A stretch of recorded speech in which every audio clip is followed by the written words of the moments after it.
गांव के एक बड़े और पुराने घर में रहते थे चौधरी हरीराम। चौधरी हरीराम अपने समय में बहुत इज्जतदार और प्रभावशाली आदमी रहे थे। गांव में उनकी बातों को अंतिम माना जाता था। उनकी एक ही संतान थी, बेटा अर्जुन। अर्जुन पढ़ाई में औसत था, मगर मेहनती और सीधा साधा लड़का था।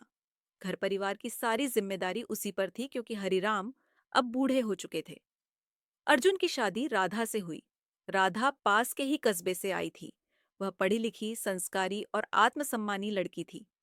मायके में उसे हमेशा यही सिखाया गया था कि औरत का असली गहना उसका सम्मान और उसका व्यवहार है। राधा जब ब्याह कर इस घर में आई तो उसने पूरे मन से इसे अपनाया। परिवार में एक और शख्स था जो इस कहानी की असली कड़ी थी, अर्जुन की माँ, यानी हरिराम की पत्नी सावित्री देवी। सावित्री देवी घर की मालकिन थीं। उनकी आदत थोड़ी हुक्म चलाने वाली थी। वो चाहती थीं कि घर की बहू सिर्फ उनकी बात माने, मायके वालों से न मिले और हमेशा झुक कर रहे। शुरू शुरू में राधा ने सास की हर बात मानी।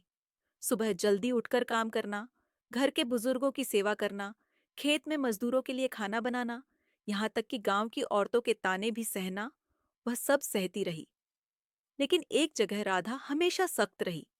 वह झूठ, बेइज्जती और अपमान बर्दाश्त नहीं करती थी। शुरुआत में सावित्री को लगा कि उनकी बहू बहुत सीधी सादी है, लेकिन धीरे धीरे उन्हें एहसास हुआ कि यह लड़की जरूरत पड़ने पर बोल भी सकती है। यही बात उन्हें खटकने लगी। गांव की औरतें अक्सर सावित्री को उकसाती, अरे तुम्हारी बहू तो पढ़ी लिखी है, कल को तुम्हारे बेटे पर ही राज करेगी। देखना, ये पढ़ाई लिखाई वाली बहुएं सास को मानती नहीं हैं। ऐसी बातें सुनकर सावित्री के मन में शक बैठ गया। उन्हें लगता कि राधा एक दिन बेटे को उनसे दूर कर देगी। राधा हमेशा कोशिश करती कि घर में शांति रहे। वह सास के पैर दबाती, उनके लिए दवाई लाती, समय पर खाना बनाती। लेकिन जब जब उसकी इज्जत पर चोट होती, वह चुप नहीं रहती। एक बार की बात है, सावित्री ने पूरे गांव के सामने राधा को डांट दिया क्योंकि उसने खेत के मजदूरों के लिए रोटी गोल नहीं बनाई थी। राधा ने सबके सामने जवाब नहीं दिया, लेकिन बाद में अकेले में बोली, माँ जी, मैं आपकी बहू हूँ, नौकरानी नहीं। गलती हुई है तो सजा दीजिए, लेकिन अपमान मत कीजिए। औरत की इज्जत सबसे कीमती होती है। सावित्री यह सुनकर सन्न रह गई। यह पहला मौका था जब किसी ने उनकी आंखों में आंखें डालकर ऐसा कहा था। अर्जुन बीच में फंसा रहता। एक और माँ थी जिन्होंने उसे जन्म दिया और पाला। दूसरी ओर पत्नी थी जिसने घर संभाला और उसका साथ दिया।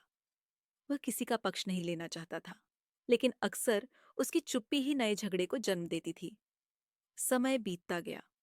घर में अक्सर छोटी छोटी बातों पर तकरार होने लगी। सावित्री को लगता कि बहू उनके आदेशों का पालन नहीं करती। राधा को लगता कि सास बिना वजह उसकी इज्जत उतारती रहती है। एक दिन मामला इतना बढ़ गया कि सावित्री ने गुस्से में कह दिया, अगर तुझे यहाँ रहना है तो मेरे तरीके से रहना होगा, वरना इस घर से निकल जा। ये शब्द सुनकर पूरा घर स्तब्ध रह गया। राधा चुपचाप अपने कमरे में चली गई। लेकिन उस रात उसने एक बड़ा फैसला लिया। वह अपने आत्मसम्मान के साथ समझौता नहीं करेगी। राधा के दिल में उस दिन की बात तीर की तरह चुभ गई। घर से निकल जा, ये शब्द उसने पहली बार सुने थे, और वो भी अपनी सास के मुंह से। शादी के बाद से उसने हमेशा इस घर को अपना माना था, हर कोने को अपनी मेहनत से संवारा था, लेकिन एक झटके में उसे पराया कर दिया गया। अगली सुबह जब राधा ने रोज की तरह चाय बनाई और सास के कमरे में ले गई, तो सावित्री ने गुस्से से कप को धक्का दे दिया। चाय जमीन पर बिखर गई। मैंने कहा, ना, मुझे तेरे हाथ की कोई चीज नहीं चाहिए। जा, अपना बोरिया बिस्तर बांध और निकल जा यहाँ से। राधा की आंखों में आंसू भर आए, लेकिन उसने हिम्मत नहीं हारी।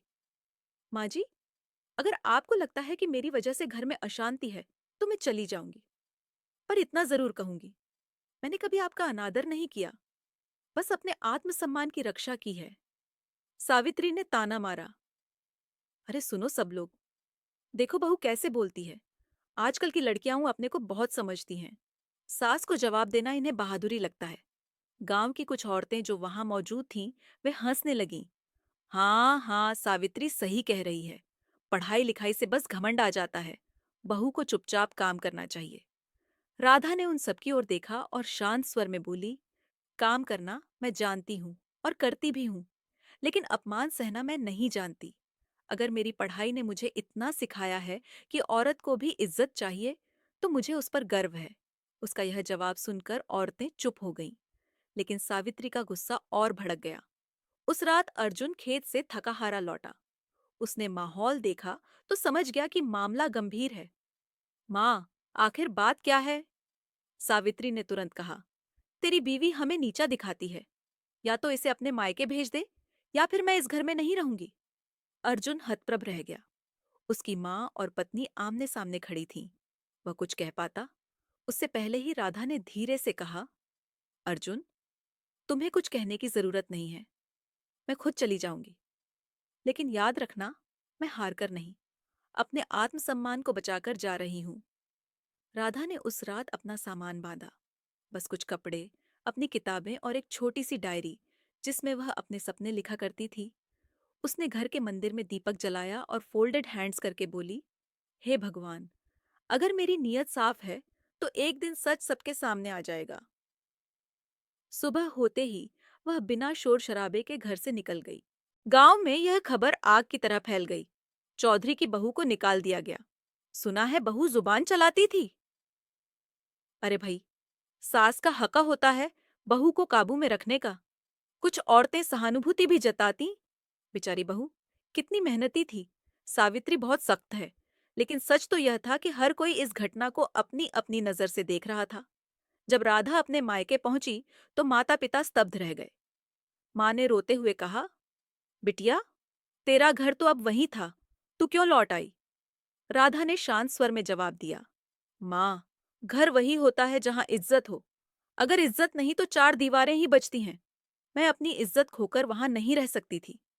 पिता ने सिर पर हाथ फेरते हुए कहा, बेटी, तू सही है, लेकिन समाज तुझसे सवाल करेगा। लोग कहेंगे कि बहू घर छोड़कर भाग आई। राधा मुस्कुराई, पिताजी, लोग तो कुछ ना कुछ कहते ही रहेंगे, लेकिन मैं दुनिया को दिखाऊंगी कि औरत अपने दम पर भी जी सकती है। इधर अर्जुन परेशान था। उसे पत्नी की याद सताती, लेकिन माँ का दबाव भी था। माँ, आपने ठीक नहीं किया। राधा बुरी नहीं है। सावित्री ने गुस्से से कहा, अगर तू अपनी बीवी के लिए मुझे छोड़ना चाहता है तो बता दे। अर्जुन चुप रह गया।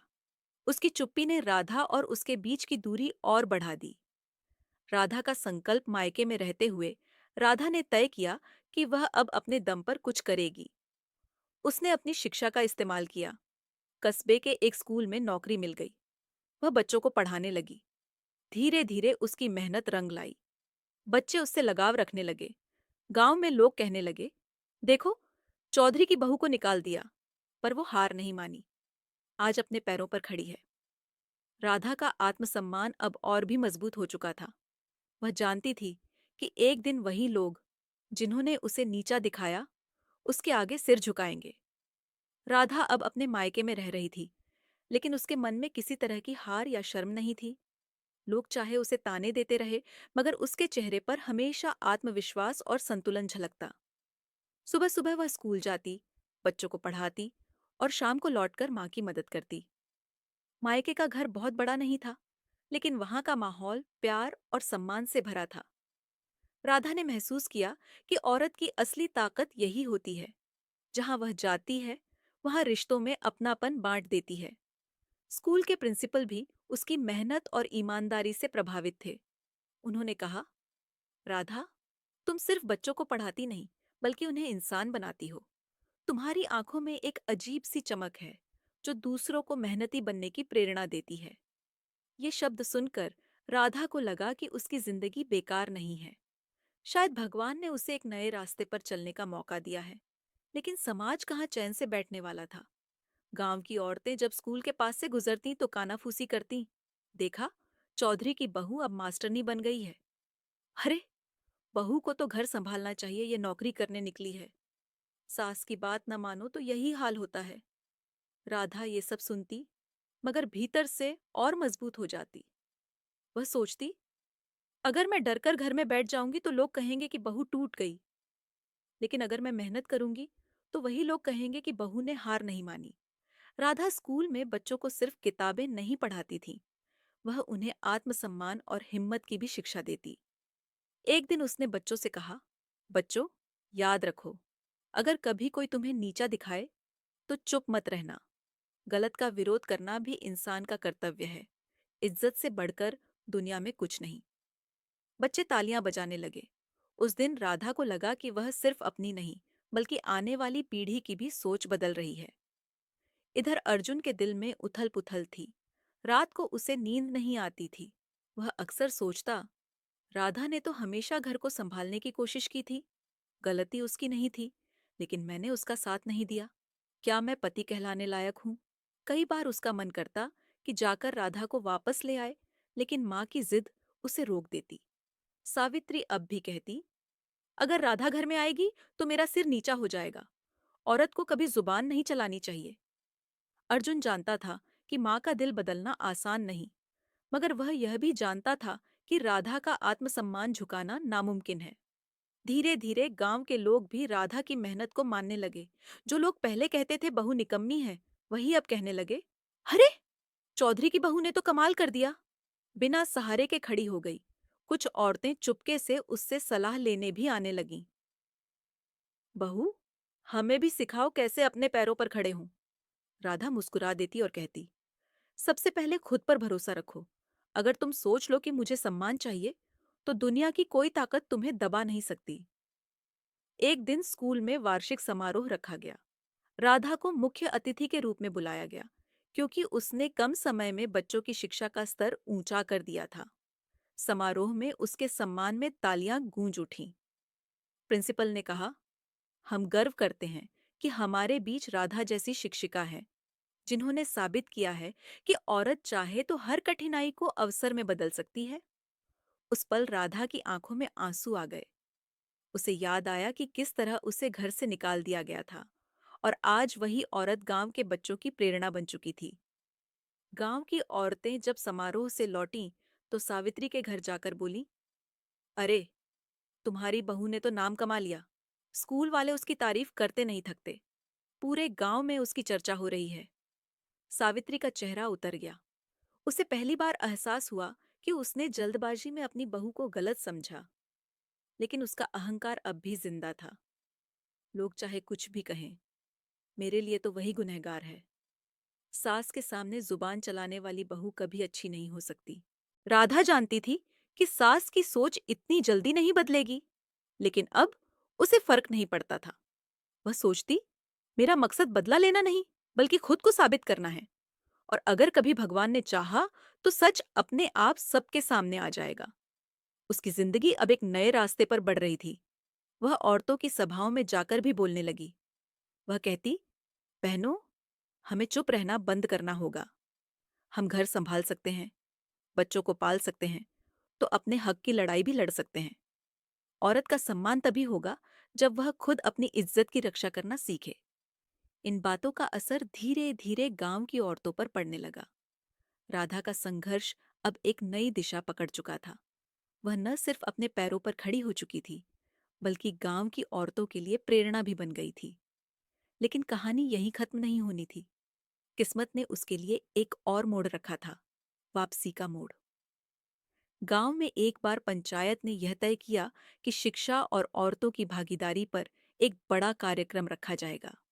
इस कार्यक्रम में पूरे इलाके से लोग बुलाए गए। गांव के मुखिया ने खुद कहा, हमें किसी ऐसी औरत को मुख्य वक्ता बनाना चाहिए जिसने अपने जीवन से समाज को एक संदेश दिया हो। सबकी नजर एक ही नाम पर जाकर टिक गई, राधा। गांव वाले, जो कभी उस पर उंगली उठाते थे, अब गर्व से कह रहे थे, चौधरी की बहू ही सही रहेगी। उसने जो किया है वो मिसाल है। जब यह खबर चौधरी के घर पहुंची, तो सावित्री को झटका लगा। क्या? मेरी बहू को बुलाया जाएगा? जिसे मैंने घर से निकाला, वही अब गांव में भाषण देगी? अर्जुन चुपचाप खड़ा रहा। उसके दिल में कहीं न कहीं खुशी थी कि राधा को उसका हक मिल रहा है। गांव की औरतें जब राधा को निमंत्रण देने आईं, तो उन्होंने कहा, बहू, अब तू हमारे गांव का नाम ऊंचा करेगी। तू मंच पर जाकर सबको बताएगी कि औरत की ताकत क्या होती है। राधा ने एक पल सोचा और फिर शांत स्वर में कहा, मैं आऊंगी। लेकिन वहां मैं सिर्फ अपनी नहीं, हर औरत की कहानी सुनाऊंगी। कार्यक्रम वाले दिन पूरा गांव एक जगह इकट्ठा हुआ। बड़ा पंडाल सजाया गया था। दूर दूर से लोग आए थे। मंच पर बड़े बड़े मेहमान बैठे थे। सबकी निगाहें उस पल पर थीं जब राधा मंच पर आएगी। जब उसका नाम पुकारा गया तो तालियों की गड़गड़ाहट गूंज उठी। राधा मंच पर पहुंची, साड़ी में सादगी से सजी, लेकिन आत्मविश्वास से भरी हुई। उसकी आंखों में न तो घमंड था, न डर, सिर्फ दृढ़ निश्चय था। राधा ने माइक उठाया और धीरे से बोली, भाइयों और बहनों, मैं कोई महान औरत नहीं हूं। मैं वही हूं जिसे कभी उसके घर से निकाल दिया गया था, लेकिन मैंने ठान लिया था कि मैं हारूंगी नहीं। मैंने सीखा कि औरत का सबसे बड़ा गहना उसका आत्मसम्मान है। अगर औरत अपमान सहते सहते चुप रहेगी तो लोग हमेशा उसे दबाएंगे, लेकिन अगर वह इज्जत के लिए खड़ी हो जाए तो दुनिया भी झुक जाती है। आज मैं यहाँ खड़ी हूँ क्योंकि मैंने अपने आत्मसम्मान को चुना, और मैं चाहती हूँ कि हर औरत अपने भीतर ये हिम्मत पैदा करे। घर और समाज तभी बदलेंगे जब हम खुद बदलेंगे। पूरा पंडाल तालियों से गूंज उठा। लोग उसकी बातें सुनकर भावुक हो गए। कई औरतों की आंखों से आंसू बह निकले। मंच से नीचे उतरते समय राधा ने देखा कि सामने उसकी सास सावित्री खड़ी थी। उनके चेहरे पर अजीब सा मिश्रण था, पछतावा और हैरानी। सावित्री ने धीमी आवाज में कहा, राधा, मैंने तुझे गलत समझा। मुझे लगा तू मुझे नीचा दिखाना चाहती है, लेकिन तूने तो हमारा ही नाम ऊंचा कर दिया। मैं शर्मिंदा हूँ, राधा ने सिर झुकाकर कहा। माँ जी, मेरा मकसद आपको नीचा दिखाना कभी नहीं था। मैं तो बस अपनी इज्जत की रक्षा कर रही थी। औरत को घर की इज्जत माना जाता है, लेकिन उसकी खुद की भी इज्जत होती है। जब दोनों एक दूसरे का सम्मान करेंगे, तभी घर खुशहाल रहेगा।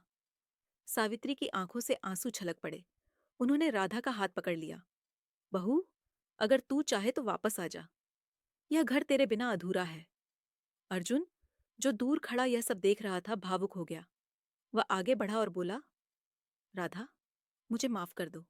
जब तुम्हें मेरी सबसे ज्यादा जरूरत थी, मैं तुम्हारे साथ नहीं खड़ा हो पाया। आज मुझे समझ आया कि पति का फर्ज सिर्फ पत्नी का हाथ पकड़ना नहीं, बल्कि हर मुश्किल में उसका साथ देना है। राधा ने उसकी ओर देखा। उसकी आंखों में आंसू थे, लेकिन चेहरा संतुलित।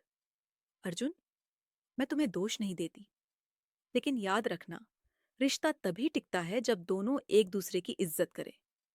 अगर तुम वादा करो कि आगे से औरत को सिर्फ पत्नी नहीं, बल्कि बराबरी का साथी मानोगे, तो मैं इस घर में लौट आऊंगी। अर्जुन ने सिर झुकाकर कहा, मैं वादा करता हूं। उस दिन गांव ने एक नया दृश्य देखा। सास और बहू गले मिलकर रो रही थीं। पति पत्नी हाथ थामे खड़े थे और पूरा गांव तालियां बजा रहा था। लोग कहने लगे, आज बहू ने सच में सबको दंग कर दिया। जिसे घर से निकाला गया था, वही घर की शान बन गई। यह सिर्फ राधा की जीत नहीं थी, यह हर उस औरत की जीत थी जो चुपचाप अपमान सहती रही थी। राधा ने उन्हें दिखा दिया था कि इज्जत मांगी नहीं जाती, कमाई जाती है, और उसके लिए खड़ा होना पड़ता है। कार्यक्रम के बाद जब राधा अपने ससुराल लौटी, तो पूरा घर जैसे बदल चुका था। वही आंगन, वही दीवारें, वही दरवाजा, लेकिन माहौल अलग था। पहले जहां तानों की गूंज होती थी, अब अपनापन था। सावित्री अब पहले जैसी कठोर सास नहीं रही। उन्होंने खुद राधा से कहा, बहू, तूने मुझे सिखाया कि इज्जत सिर्फ मांगने की चीज नहीं होती, उसे देना भी जरूरी है। मैं अपने अहंकार में अंधी हो गई थी, लेकिन अब समझ गई हूं कि बहू और सास का रिश्ता तभी मजबूत होगा जब उसमें सम्मान और भरोसा होगा। राधा मुस्कुरा दी। उसने सोचा, कभी कभी रिश्तों को टूटने की कगार तक पहुंचाना पड़ता है, तभी उनकी असली कीमत समझ आती है। अर्जुन भी अब एक नया इंसान बन चुका था। उसने राधा से वादा किया, अब मैं हर हाल में तुम्हारे साथ खड़ा रहूंगा। मैं चाहता हूं कि हम दोनों मिलकर गांव की और औरतों को भी हिम्मत दें, ताकि कोई और बहू अपमान की वजह से घर छोड़ने पर मजबूर न हो। राधा ने उसका हाथ थामा और कहा, यही साथ असली जीवन साथी का होता है। राधा की कहानी अब सिर्फ एक घर की नहीं रही।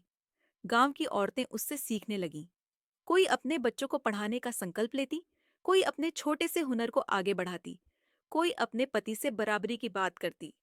धीरे धीरे गांव में सोच बदलने लगी।